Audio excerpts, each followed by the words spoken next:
Good morning, everyone. My name is Aldilla Pangestu, and my student number is 123241184. So, I want to ask you a simple question. Have you ever felt proud of yourself but suddenly felt insecure after seeing someone else doing better? Maybe after scrolling through social media, maybe after seeing your friends get accepted into their dream university, or maybe after hearing someone compare you to another person. I think almost everyone has experienced this feeling at least once in their life. For me, it happened when I didn't pass in SNBP. Someone in my neighborhood got into ITB, and people immediately start asking me, why can you be like that? At first, I thought I was only sad because I failed, but later I realized something deeper. The most painful part was not the fail itself, it was comparison. That moment changed the way I see insecurity. We often think insecurity comes from inside us, as if we are born not confident enough, not smart enough, or not good enough. But what if insecurity is actually something we learn from our environment? From childhood, comparison is everywhere, I think. In school, we are ranked by grades and achievement. At home, we are compared to siblings, cousin, or neighbor children's.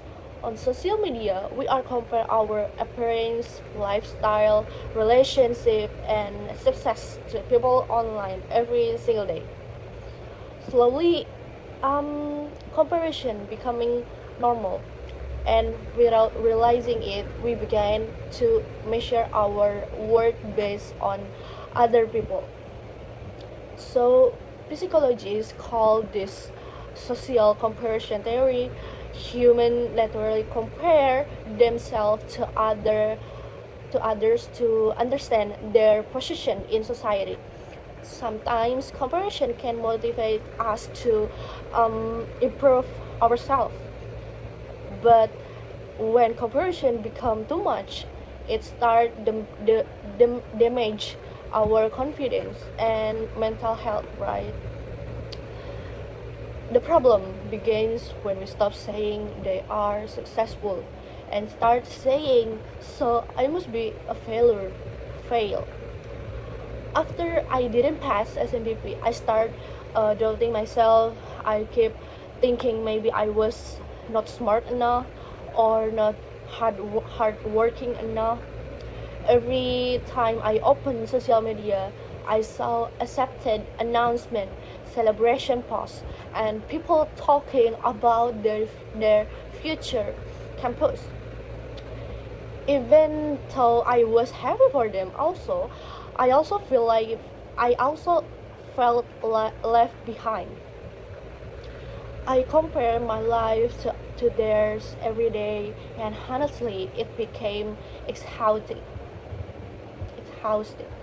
Sometimes I feel guilty for resting because other people look more productive. Sometimes I feel anxious when I saw other people's success doing faster than me, and slowly I stopped appreciating my own progress because I was too focused on everyone else's achievement. I think many young people today feel this pressure silently. We are living we are living in a generation where people constantly feel the need to prove themselves. We feel pressure to good grades, enter top university, look attractive, have talented, be productive, and build a perfect future as quickly as possible. And social media makes comparison much worse. We constantly see perfect photo, perfect body, productive routine, achievement, luxury lifestyle, and happy moments. Most people only show the best part of their life online, but we still compare those highlights to our real life. We forget that behind those posts, people also have struggles, fears, fail, and insecurity that we cannot see. As young people, we also face pressure from society. At 17, we are expected to know our future. At 20, we should already be successful. At 25, we should have our life figured out. But honestly, who create these timelines? Why do we feel like fail just because our journey look different from someone else? Why are we always rushing to catch up with people around us? One important thing I realized is this comparison does not help us understand ourselves. Instead, it distracts us from ourselves. We stop asking what do I truly want in life, and we start asking what will make me look successful to other people.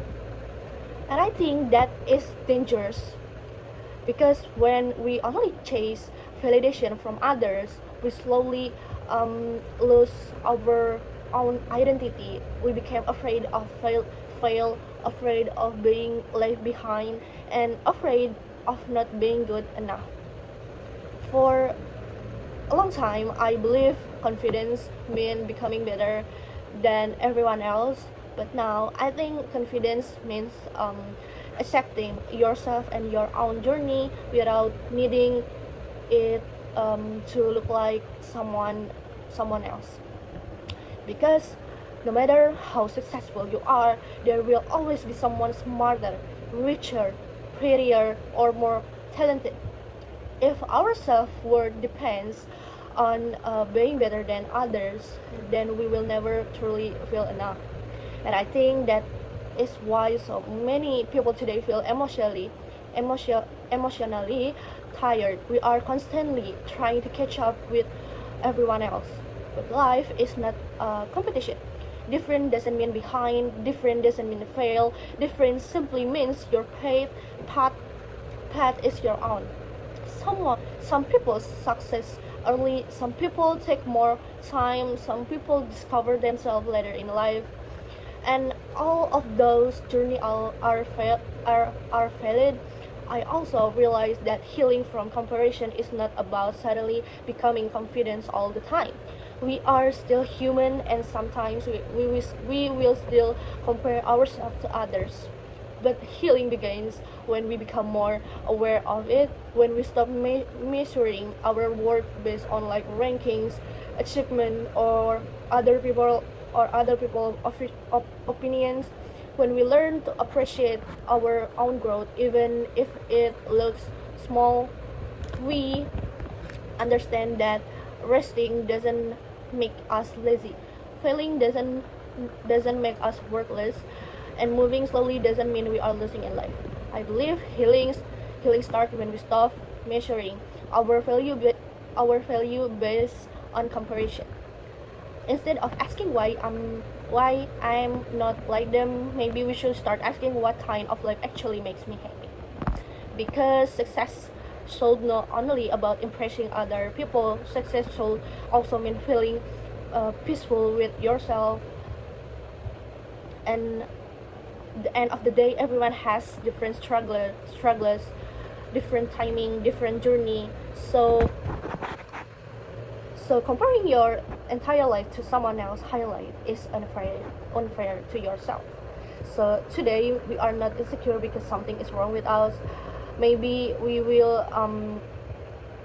insecure because we grow up in a world that constantly teach us to compare ourselves to others.